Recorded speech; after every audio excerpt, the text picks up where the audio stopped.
इसके बाद श्री परीक्षित जी कहते हैं, गुरुदेव भगवान, आपने हमें ध्रुव जी के वंश में उत्पन्न हुए प्राचीन बरीह के वंश में उत्पन्न हुए प्रचेताओं तक की कथा सुनाई थी। फिर प्रचेताओं का विस्तार कैसे हुआ, ध्रुव जी का वंश आगे कैसे बढ़ा, यह हम आपसे सुनना चाहते हैं। तो प्राचीन बरीह के 10 पुत्र थे, उनके समवेत नाम थे प्रचेता। प्रचेताओं का विवाह वृक्षों के द्वारा पोषित कन्या वारक्षी मारीशा से हुआ, जो सुंदरी शिरोमणि कन्या को उन्होंने अपने पत्नी के रूप में ग्रहण किया। वारक्षी हेषा वराकन्या पत्नीत्वेन प्रतिगृह्यताम। फिर उनके गर्भ से प्राचेतस दक्ष की उत्पत्ति हुई। दक्ष का विवाह असकनी नाम के कन्या से हुआ और दक्ष ने सबसे पहले हरियश्व नाम के 10,000 पुत्रों को जन्म दिया।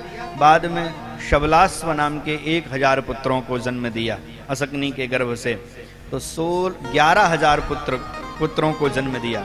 एक दिन वे सभी बालक खेल रहे थे तो देवर्षि नारद आए और कूट प्रश्न पूछ करके उनको सबको निवृत्ति परायण बना दिया, सबको साधु बना दिया। अब देवर्षि नारद ने क्या क्या पूछा था पता है? उन्होंने कहा, भैया एक ऐसा देश जिसमें एक ही पुरुष रहता हो, एक ऐसा देश जिसमें एक ही पुरुष रहता हो, उस देश का नाम जानते हो? उस पुरुष का नाम जानते हो? कहे नहीं। एक ऐसा छिद्र बिल जिसमें जाने के बाद कोई निकल न पाता हो, बाहर आने का मार्ग ही जिसमें नहीं है। जाने का मार्ग है पर कोई बाहर नहीं आ सकता है, नहीं जानते हैं। एक ऐसी स्त्री जो बहुरूपिणी है, कहे नहीं जानते हैं। एक ऐसा पुरुष जो व्यभिचारिणी का पति है, कहे उसको भी नहीं जानते हैं। एक ऐसी नदी जो दोनों तरफ बहती है, आगे भी बहती है पीछे भी बहती है, कि ऐसे नदी का नाम भी नहीं जानते हैं। एक ऐसा विचित्र घर जो 25 तत्वों से बना है, कि ऐसे घर का नाम भी नहीं जानते हैं। एक ऐसा हंस जिसकी कहानी बड़ी विचित्र है, जो विचित्र भाषा बोलता है, कि उसको भी नहीं जानते हैं। एक ऐसा चक्र जो सदैव घूमता रहता है, कि वह भी नहीं जानते। देवर्षि नारद ने कहा, अगर साधु बनो तो बतावें। 11,000 बच्चों ने कहा, हम सब साधु बन जाएंगे, पर अज्ञानी थोड़ी न रहेंगे, ज्ञानी बनेंगे, बताओ। तो एक एक प्रश्न का उत्तर दिया। एक ऐसा देश जिसमें एक ही पुरुष रहता है। वस्तुतः सारे संसार में पुरुष पदवाच्य भगवान ही हैं, बाकी सब उनकी माया का खेल है। इसलिए उनको पुरुष सूक्त से भगवान की आराधना की जाती है ना, पुरुष तो भगवान ही है। एक ऐसा बिल जिसमें जाने का रास्ता है पर निकलने का रास्ता नहीं है, उसका नाम है मोक्ष।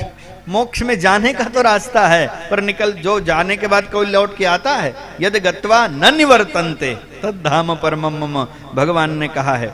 एक ऐसी स्त्री जो बहुरूपिणी है। लक्ष्मी जी कितने रूपों में रहती हैं? धन लक्ष्मी, वैभव लक्ष्मी, पशु लक्ष्मी, ज्ञान लक्ष्मी, कितने लक्ष्मी के कितने रूप हैं? एक ऐसा पुरुष जो व्यभिचारिणी का पति है, तो लक्ष्मी जी कितने घरों में आती जाती हैं, और उनके पति कौन है? नारायण हैं। एक ऐसी नदी जो दोनों तरफ बहती है, उस नदी का नाम है माया नदी। एक ऐसा घर जो 25 तत्वों से बना है, तो यह घर ही, यह शरीर ही 25 तत्वों से बना है। जोड़ लीजिए, 5 ज्ञानेन्द्रियां, 5 कर्मेंद्रियां, 5 महाभूत, 5 तन्मात्रा, 5 5 10, 5 को 20 हो गया। मन बुद्धि चित्त अहंकार और एक ब्रह्म तत्व, 25 तत्वों से यह शरीर बना है कि नहीं बना है? एक ऐसा हंस जो विचित्र भाषा बोलता है, उस हंस का नाम है शास्त्र। शास्त्र की भाषा बड़ी विचित्र होती है श्रोताओं। अपने से अर्थ अगर सीधा सीधा अर्थ करेंगे तो गड़बड़ा जाएगा। एक जगह बड़े बड़े विद्वान लोग बैठे थे, तो पूछा गया कि भैया बुद्धिमान व्यक्ति को समय कहाँ देना चाहिए, उसको समय अपना कैसे काटना चाहिए, समय कैसे व्यतीत करना चाहिए, बुद्धिमान व्यक्ति को कहाँ समय व्यतीत करना चाहिए। तो एक विद्वान खड़े हुए, उन्होंने बड़ा बढ़िया श्लोक सुनाया। उन्होंने कहा कि प्रातर्द्यूत प्रसंगेन मध्याह्ने स्त्री प्रसंगतः रात्रौ चौर प्रसंगेन कालो गच्छति धीमताम्। बुद्धिमान लोग अपना समय कहाँ व्यतीत करें? बोले सुबह सुबह जुआ की चर्चा करें, मध्याह्न काल में स्त्री की चर्चा करें, और रात्रि में चोर प्रसंग का वर्णन करें। इसी में बुद्धिमान लोग अपना समय व्यय करें, व्यतीत करें। अच्छा बताइए, ये अच्छा समय? सुबह सुबह जो जुआ की चर्चा करना, दिन में स्त्रियों की चर्चा करना और रात में चोर की चर्चा करना, चोरी की बात करना। बुद्धिमान लोग इसमें अपना समय खर्च करेंगे? कहे नहीं नहीं, हमारा इशारा नहीं समझे। शास्त्र परोक्षवादी होते हैं। वो क्या बोल रहे हैं? प्रातर द्यूत प्रसंगेन। द्यूत महाभारत में हुआ था ना, जुआ महाभारत में खेला गया था नहीं? तो द्यूत प्रसंग कह करके प्रातःकाल महाभारत पढ़ना चाहिए। मध्याह्ने स्त्री प्रसंगतः, मध्याह्न काल में सीता जी के चरित्र को यानी रामायण पढ़ना चाहिए। और रात्रौ चौर प्रसंगेन, चोर कौन है? अनेक जन्मार्जित पाप चौरम चौराग्रगण्यम पुरुषम नमामि। चित चोर माखन चोर कौन है? कौन है? भगवान श्री कृष्ण हैं। इसलिए रात्रि में भागवत सुनना चाहिए। देखो शब्द कुछ और कह रहे हैं, अर्थ कुछ और निकल रहा है कि नहीं निकल रहा है? वैसे हंस की, यह शास्त्र ही हंस हैं, इनकी भाषा बड़ी विचित्र हुआ करती है। एक ऐसा चक्र जो सदैव चलता रहता है, उस समय उसका नाम है समय चक्र, काल चक्र। आप महाभारत देखते होंगे, उस समय सबसे पहले क्या लिखता था? लिख के आता था मैं समय हूं, और वो चक्र चलता रहता है नहीं? समय का चक्र ऐसा है जो सबको छिन्न भिन्न करते हुए चलता रहता है। देखा होगा आपने, कोई उसके सामने टिक नहीं सकता है। पता नहीं कितने आए, समय चक्र ने सबको काटा फेंका, रौंदते हुए चला गया समय। वैसे हम लोग भी उसके नजदीक आते जा रहे हैं धीरे धीरे।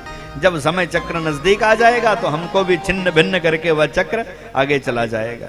समय किसी को छोड़ने वाला नहीं है। अब तो 11,000 यानी हर्यश्व और सबलाश्व, ये 11,000 बच्चे सब साधु बन गए। शबलाश्व किसे कहते हैं? शम कल्याणम तेन बलते आच्छादयति भक्त जनानिति शबलो विष्णु तम अश्नुवते प्राप्नुवंतीति सबलाश्वाहा।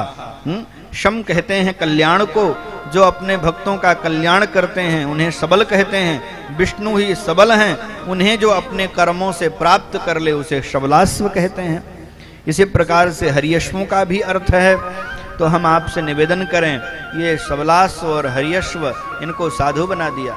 अब यह जब खबर मिली दक्ष को कि हमारे 11,000 पुत्रों को भिक्षोर मार्ग प्रदर्शिता साधु बना दिया, तो दक्ष बड़ा नाराज हुआ। अब किसी के 11,000 बच्चे सब साधु बन जाएं, एक नहीं सर दबाने के लिए बचा, पैर दबाने के लिए बचा, कौन सेवा करेगा? देखो अभी ब्रह्मचारी थे, न इन्होंने पितृ ऋण, न देव ऋण, न ऋषि ऋण, कुछ भी नहीं समाप्ति किया अपना, वे सब साधु बन गए। इनका कल्याण कैसे होगा? और ये कौन हमारी सेवा करेगा? कौन हमारा तर्पण पिंडदान करेगा? बड़ा नाराज हो गया दक्ष। उसी समय देवर्षि नारद दक्ष के पास पहुंच गए। दक्ष ने देवर्षि नारद को श्राप दे दिया, आपने हमारे 11,000 बच्चों को समझा बुझा करके साधु बना दिया, जाओ हम आपको श्राप दे रहे हैं, तुम्हारे पांव कहीं टिकेंगे ही नहीं। तस्मान लोके सुते मूढ़ न भवेद भ्रमतः पदम। इसलिए देवर्षि नारद सदैव चलते रहते हैं, दक्ष का श्राप है उनको, वे सदैव चलते रहते हैं। देवर्षि नारद बड़े सज्जन हैं। सज्जन की क्या परिभाषा है श्रोताओं? सज्जन किसको कहते हैं? समर्थ होने के बाद भी जो क्षमा कर दे उसी का नाम सज्जन है। हम में कोई योग्यता नहीं है, फिर भी हम कह रहे हैं कि हम क्षमा कर रहे हैं, तो हमारी व्यवस्था है ना। हमें कोई क्षमता है ही नहीं, हम कुछ कर ही नहीं सकते हैं, फिर क्षमा कर रहे हैं। क्षमा शोभती उस भुजंग को जिसमें गरल हो। गरल युक्त विष अगर गरल युक्त भुजंग यदि क्षमा कर दे तो उसकी क्षमा योग्य है। जो दंतहीन हो, विषहीन हो, ऐसा सर्प कहे जाओ हम तुमको छोड़ रहे हैं, अरे तुम कर ही नहीं सकते हो, दांतें नहीं है, विषय नहीं, तुम कर क्या पाओगे हमारा? तो वैसे ही जो समर्थ व्यक्ति हो वह क्षमा कर दे, वही सज्जन है।